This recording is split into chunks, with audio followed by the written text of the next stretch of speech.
Welcome to the User's Manual.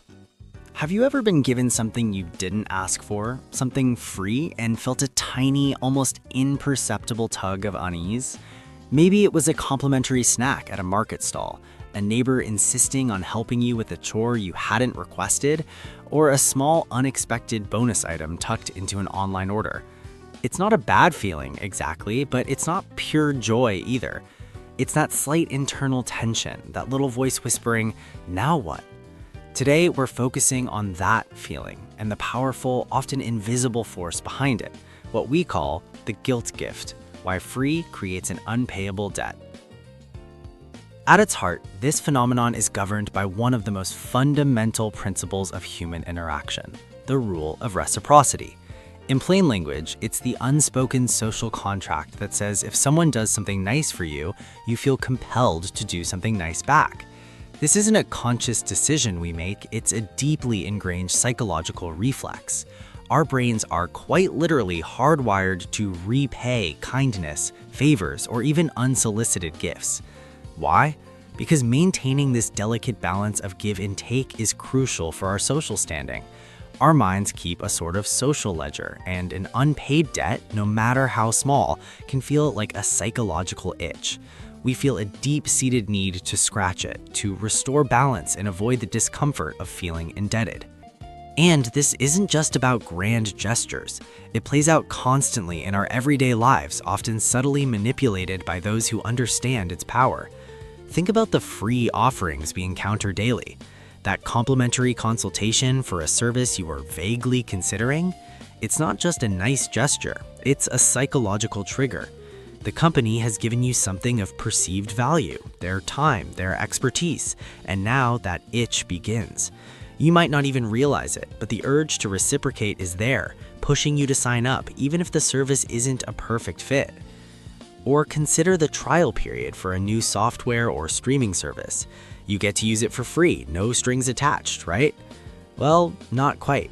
The moment you invest your time, personalize the settings, or even just get used to the interface, you're building a sense of ownership and receiving value.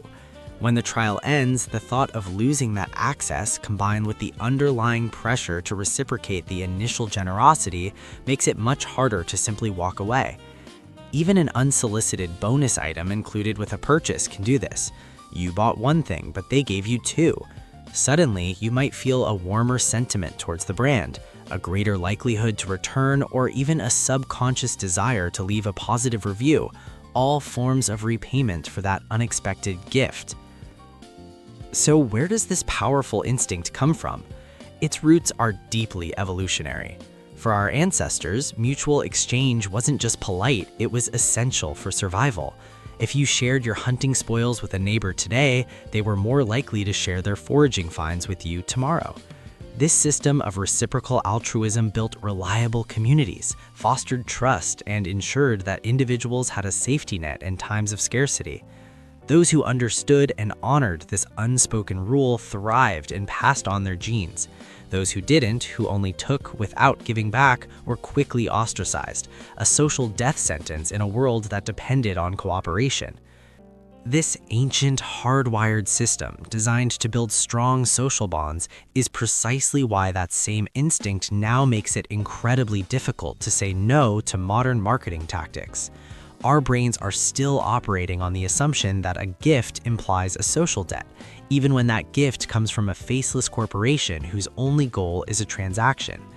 We're essentially battling millions of years of evolutionary programming when we try to resist the urge to reciprocate a free offer. And frequent exposure to these tactics has long-term effects. We can develop conditioned buying patterns, becoming less likely to make a purchase unless there's a bonus or a freebie attached. Worse, if these reciprocal gestures are perceived over time as manipulative, they can erode our trust not just in a single brand, but in the marketplace as a whole. This constant low-level manipulation can lead to anxiety and stress. The pressure to reciprocate even when we know it's not a genuine gift can lead to feelings of obligation and financial guilt if we make purchases out of that sense of indebtedness rather than genuine need. It creates a cycle where we feel compelled to engage in transactions we might otherwise avoid, leading to buyer's remorse and a general sense of being exploited. But here's the empowering takeaway. Understanding this system gives you back your agency. The key is learning to recognize the difference between a genuine gift and a sales tactic. A genuine gift is given freely, without expectation of return. It comes from a place of kindness, often from someone with whom you have a personal relationship. There are no strings attached. A sales tactic, on the other hand, while appearing generous, is fundamentally driven by a commercial intent. It's designed to initiate a relationship that leads to a future transaction. So the next time you encounter a free offering, pause. Ask yourself, what is the intent here? Is this a mass offering or is it personalized? Is it followed by a sales pitch, however soft? Does accepting it create a subtle pressure to engage further? When you can identify the strategy, you defuse its power. You can consciously choose whether or not to pull on the psychological strings attached to the guilt gift. You can appreciate the free sample without feeling compelled to buy the product.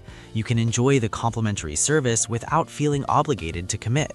You can regain control over your decisions rather than letting your instincts dictate your modern choices. Thank you for joining us on the User's Manual. If you found this insight valuable, please consider subscribing to our channel to stay informed, stay aware, and stay in control. This content is for educational purposes only and analyzes systems, not individuals.